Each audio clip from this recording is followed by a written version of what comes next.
Feed is here at, messing up the intro, man. Brewing Feed is here at Collision Bin Brewing Company in downtown Cleveland, Ohio. Let's go check them out and see what they're working with.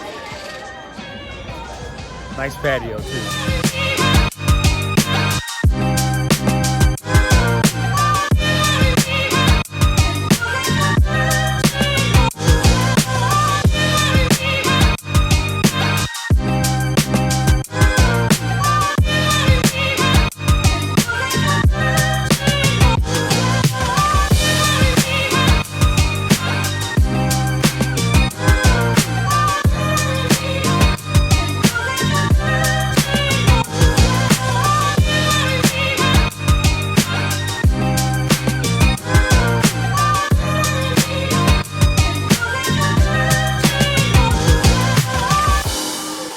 All right, we're here at Collision Bin. I was here maybe the first week or two or month that they were open. It's been a while since we've been back here. I got the Monk Sessie. It's a Belgian Peters beer.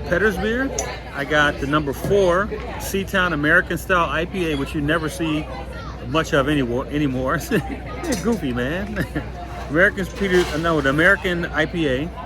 I got number 7, which is a Hop Collision batch 4. So it sounds like some kind of beer they're iterating through. It's another American IPA. And I got number 9, which is a Baltic Porter, another beer you hardly ever see around at breweries anymore. So I'm here with my bro. Say hi. What up, everybody? He got 2, 4, 6, and 8, whatever that is. He just appreciate. He just had to keep it simple. All right, well, that's it. Beer sampling. Check these beers out. Brew strong and feed well.